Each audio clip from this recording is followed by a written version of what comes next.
Hola, buenas tardes. Mi nombre es Sofía Rincón y hoy les voy a hablar sobre los indicadores de performance. Los índices son las unidades de medida de desempeño que examinan los resultados de las carteras de inversión compuestas por una serie de activos financieros. Estos activos de renta variable experimentan diferentes niveles de riesgo, de rentabilidad y asimismo de volatilidad, ya que su funcionalidad está sujeta a la rentabilidad de activos libres de riesgo. Es por esto que existen un número determinado de índices y en el primer lugar tenemos al índice de ratio de Sharpe. Este es una medida de la sensibilidad de la rentabilidad media de la cartera y además se asocia a un nivel determinado de riesgo. Además, este instrumento nos muestra que aquí el numerador es el encargado de poder descubrir cómo la rentabilidad que el inversionista espera y desea obtener puede llegar a derivarse de activos que tienen riesgo o que puede que no tengan riesgo, que son los que componen una cartera de inversión. Por otro lado, aquí el denominador es el que examina la variabilidad de los rendimientos de la cartera. Aquí lo que se refiere es a la desviación en los rendimientos medios, que son los que espera el inversionista en una visión temporal de toda la inversión que va a realizar en ese momento. Es por esto que en la fórmula de este índice están algunas variables como lo son la rentabilidad media de la cartera, la rentabilidad libre de riesgo y la desviación típica o varianza de cartera. Este índice, dentro de toda su estructura, lo que nos ayuda es a poder estimar el riesgo sistemático, ya que ayuda a asimilar que el riesgo no sistemático o diversificable ha sido mitigado mediante una diversificación totalmente eficiente. El resultado que de este índice nos demostrará que entre mayor sea el valor, mayor será la eficiencia de la cartera de inversión bajo dicha óptica. Por otro lado, el ratio de Sharpe o índice de Sharpe también se puede definir como la relación existente entre el beneficio adicional de un fondo de inversión medido como la diferencia entre la rentabilidad del fondo en concreto y la de un activo sin riesgo y su volatilidad medida como su desviación típica. Este ratio de Sharpe expresa la rentabilidad obtenida por cada unidad de riesgo soportada por el fondo. En términos de rentabilidad, mientras mayor sea el índice de Sharpe, mejor es la rentabilidad, como ya lo dijimos anteriormente, del fondo comparado directamente a la cantidad de riesgo que se ha asumido a lo largo de toda la inversión. Si este índice es negativo, indica un rendimiento mucho más inferior a la rentabilidad sin riesgo.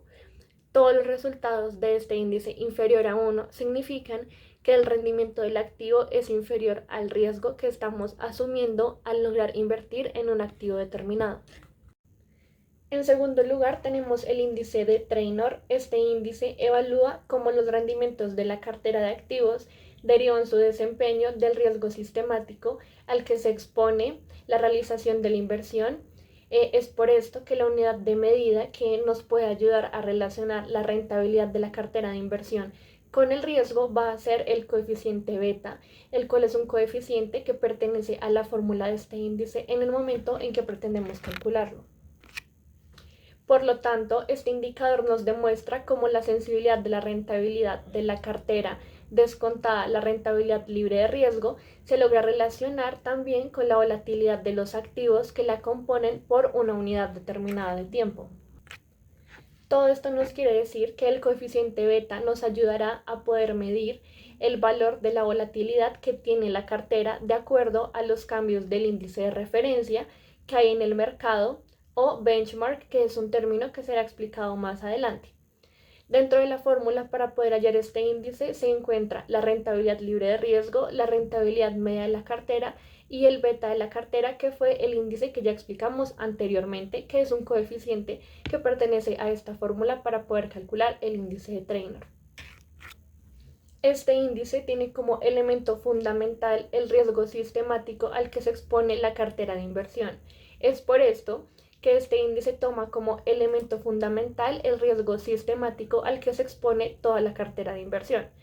Este indicador lo que estimará es un mejor desempeño en la medida en que sus resultados evidencien un menor valor en el coeficiente beta.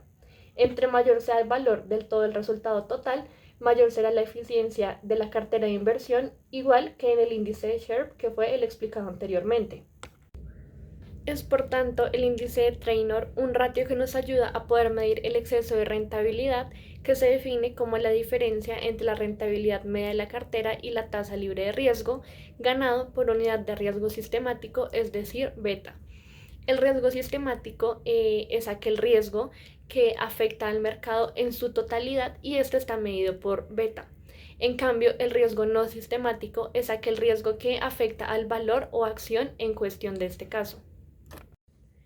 En tercer lugar, tenemos el índice de Jensen. Su planteamiento es interpretado como el ratio de rentabilidad diferencial, ya que este lo que hace es que relaciona la rentabilidad de la cartera de inversión descontada por la rentabilidad libre de riesgo y además subtraída la rentabilidad del mercado, la cual también es descontada por la rentabilidad libre de riesgo. Esta rentabilidad libre de riesgo se asoció con la volatilidad a la que se expone el total de toda la inversión. El resultado de este ratio indicará que entre mayor sea el resultado que se obtiene, se evidencia un mayor desempeño de la cartera de inversión. En esta fórmula intervienen variables como lo son la rentabilidad media de la cartera, también la rentabilidad libre de riesgo, la rentabilidad del mercado y el beta de la cartera. Existen además otras visiones que denominan este ratio de Jensen como el alfa de Jensen, ya que Flores, un autor, explica que este ratio es realmente una medida de desempeño que lo que hace es que nos ayuda a indicar la rentabilidad esperada de la cartera de la inversión que se realizó, la cual se relaciona directamente con su grado de sensibilidad al que se expone en todo el entorno del mercado, y este grado de sensibilidad es el denominado beta. Además, en el índice de Jensen podemos deducir que es el diferencial de rentabilidad conseguida real restando el activo libre de riesgo, ajustado por el riesgo sistemático, que es el medido por beta. Al utilizar nada más el riesgo medido por beta, es un ratio que no logra medir el grado de diversificación de la cartera como si lo logra hacer el ratio de Sharpe que fue el explicado anteriormente. Cuando esta beta nos da un valor mayor a cero, es la opción que realmente todo gestor desearía y quiere obtener. Si estadísticamente él consigue resultados por encima de cero y además logra batir a la media de sus competidores, el gestor lo que está haciendo es aportando valor añadido al lograr batir al mercado. Cuando beta es igual a cero, en este caso el gestor está replicando la rentabilidad del mercado. Y cuando es inferior a cero, lo que está haciendo el gestor es que realmente no está consiguiendo ni siquiera la rentabilidad que le corresponde por el riesgo sistemático que sí asumió desde un principio. Por otro lado, como ya lo dije anteriormente, vamos a hablar acerca del benchmark. Los resultados de los índices nombrados anteriormente pueden lograr identificar el desempeño de una cartera de activos financieros y, además de esto, la comparan con un índice de referencia. A esta comparación que se hace con este índice de referencia es a lo que se le llama benchmark. En otras palabras, es un punto de referencia utilizado para poder medir el rendimiento de una inversión. Se trata de un indicador financiero que se utiliza como una herramienta de comparación para poder evaluar el rendimiento adecuado de una inversión. Cuando se evalúa el rendimiento de una inversión, además es importante poder compararlo con un benchmark, como ya lo dije anteriormente, ya que dada la gran variedad de posibilidades de inversión que existen, no es lo mismo poder comparar el rendimiento de una persona que invierte en bonos, en acciones o, en dado caso, en inmuebles. El benchmark se elegirá dependiendo del mercado al que esté orientada la inversión que se va a realizar. Además de esto, del estilo del inversor y los tipos de activo financiero en que se pueda llegar a invertir. En otro punto, hablando de la rentabilidad del mercado desde puntos de vista, desde índices de las bolsas de diferentes países, inicialmente desde el índice de Colombia. El índice general de la Bolsa de Valores de Colombia se ha estabilizado debido a la alta ponderación de la industria petrolera en el mercado bursátil nacional. En este caso, la acción de Ecopetrol, que es uno de los valores que más ha aportado al mercado, tuvo un incremento. En los últimos años ha tenido volatilidad este índice debido al cambio en la cotización de las acciones. Por otro lado está Perú, el índice general de la Bolsa de Valores de Lima, abreviado como IGBL. En 2008 el mercado peruano tuvo una depresión debido a la crisis financiera internacional que se generó en Estados Unidos y que perjudicó a nivel internacional. Y a partir del 2009 se inició un alza. Más adelante, a partir del 2011, ha estado oscilando el mercado entre aproximadamente 17.800 y 23.000 puntos. En cuanto a Chile, que es el índice general de precios de acciones, este índice tuvo un ascenso desde el 2008 hasta el 2010, donde inicia un periodo de volatilidad por una dinámica de los promedios móviles, que se ajustan al precio y esto reduce en gran tamaño su oscilación. Este mercado es uno de los más desarrollados que hay en toda Latinoamérica debido a la alta eficiencia que poseen y a su gran potencialidad en relación a su desarrollo económico y crecimiento empresarial. Por otro lado, también está Brasil, el índice llamado Bovespa. Ha tenido muchas tendencias y tuvo una caída en 2008 muy pronunciada en donde se evidenció la sensibilidad a los comportamientos internacionales de las crisis de los mercados financieros.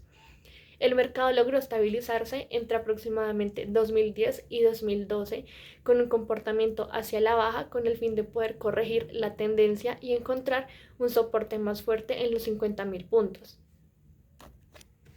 Además, se encuentra México con el índice de precios y cotizaciones llamado IPC.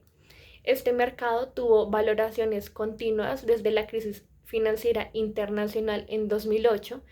En su tendencia tuvieron correcciones muy mínimas respecto a países como lo son Perú en sus niveles y en 2012 y 2013 tuvieron una disminución muy significativa.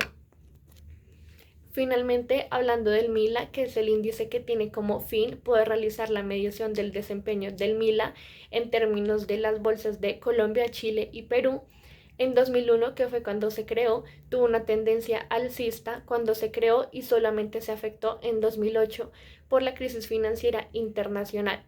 Aquí la diversificación logra mejorar el desempeño de la evolución de las inversiones realizadas por todos los operados en este mercado.